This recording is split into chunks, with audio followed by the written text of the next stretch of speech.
यह कहानी है एक सन्यासी की। सन्यासी वह होता है जो अपना सब कुछ त्याग कर सिर्फ एक चीज को अपना लक्ष्य बना लेता है। कोई भी व्यक्ति सन्यासी बेवजह नहीं बनता। सन्यासी बनने के पीछे एक बहुत बड़ी वजह होती है। उस व्यक्ति के सन्यासी बनने के पीछे भी एक बहुत बड़ी वजह थी। सन्यासी बनने से पहले उस व्यक्ति के मन ने उस व्यक्ति से बहुत से गलत कार्य करवाए थे, बहुत से पाप करवाए थे। उस व्यक्ति का मन उसका मालिक बन चुका था और वह अपने मन का गुलाम।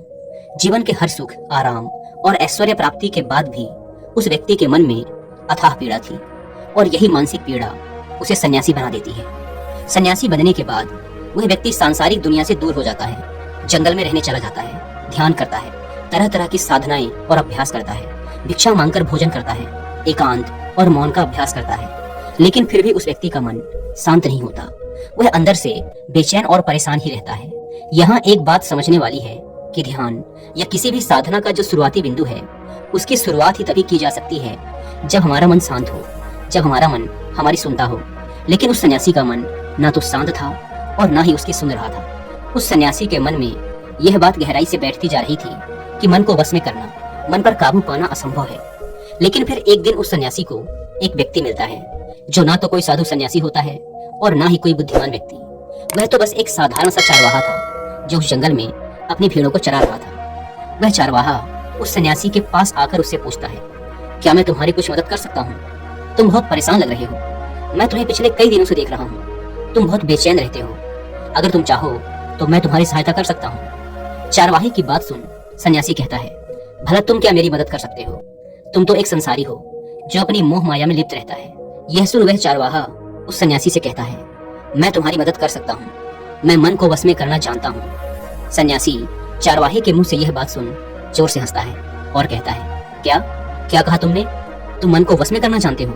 मैंने अपना सब कुछ त्याग दिया, आकर जंगल में रहने लगा। तब भी मैं अपने इस मन का गुलाम हूँ और तुम कह रहे हो कि तुम इसे वश में कर सकते हो। वह चारवाहा कहता है, मन को वश में करने के लिए सभी वस्तुओं का त्याग करना आवश्यक नहीं है और ना ही जंगल में आकर रहना जरूरी है। बस एक चीज है जिसे छोड़ना सबसे जरूरी है।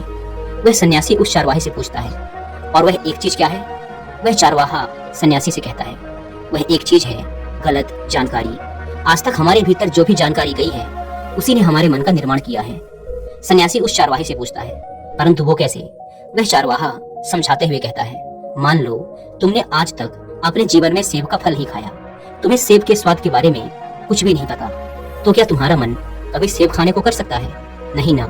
इसीलिए हमारे मन का निर्माण जानकारी से होता है। वह सन्यासी उस चारवाहे की बात से प्रभावित हो जाता है और उससे कहता है, क्या आप इस बारे में मुझे और विस्तार से समझा सकते हैं?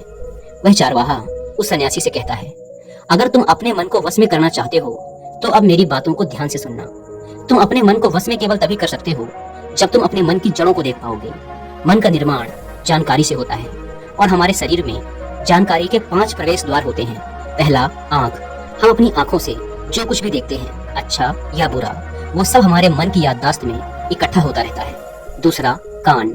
हमारे कान जो कुछ भी सुनते हैं वह भी हमारे मन में बीज के रूप में बो दिया जाता है। तीसरा, जीभ। जिस भी चीज का स्वाद हम एक बार ले लेते हैं वह हमारे मन की याददाश्त में अंकित हो जाता है। चौथा है नाक। जो भी हम एक बार सूंघ लेते हैं, खुशबू या बदबू, वो सभी हमारे मन में दर्ज हो जाती है। और पांचवा है त्वचा।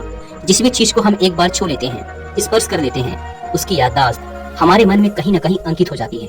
इन 5 शारीरिक दरवाजों से जो भी जानकारी हमारे अंदर जाती है वह जानकारी बीजों के रूप में जमा हो जाती है और धीरे धीरे वृक्ष बनती है।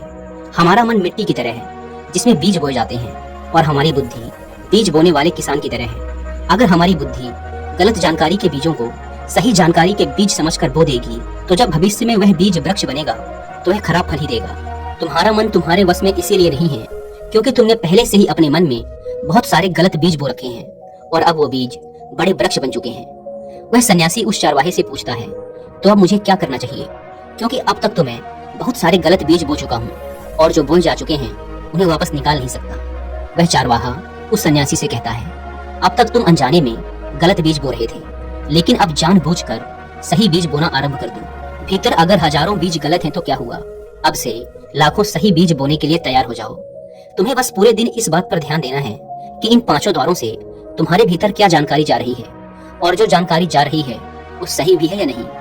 वह सन्यासी पूछता है, यह कब तक करना होगा? वह चारवाहा कहता है, पूरी जिंदगी भर। जिस प्रकार तुम हर दिन अपने पेट को अच्छा भोजन देते हो, उसी प्रकार तुम्हें हर दिन अपने दिमाग को भी अच्छा भोजन देना है, यानी सही जानकारी और सही विचार। जीवन में हर दिन हर पल तुम्हें सिर्फ 2 विकल्प मिलेंगे, जिसमें से एक विकल्प तुम्हारे लिए सही होगा और दूसरा गलत। लेकिन तुम्हें हर बार सही विकल्प का ही चुनाव करना है। हमेशा याद रखना, सही विकल्प का चुनाव करते समय तुम्हारे भीतर पीड़ा पैदा हो सकती है, लेकिन वह पीड़ा सिर्फ कुछ समय ही रहेगी। इसीलिए चाहे तुम्हारे अंदर कितनी ही पीड़ा क्यों न हो, तुम्हें हर बार सही का ही चुनाव करना है। जितनी बार तुम सही चुनोगे, उतनी बार तुम अपने अंदर एक सही बीज बोओगे, और जिस दिन तुम्हारे अंदर के सही बीजों की संख्या गलत बीजों की संख्या से अधिक हो जाएगी, उस दिन तुम्हारा मन तुम्हारे बस में होगा। लेकिन उस दिन के लिए आज से, अभी से अपना प्रयास जारी रखना होगा। वह सन्यासी तो उस चारवाहे की बात को समझ जाता है, लेकिन क्या आप समझ पाए?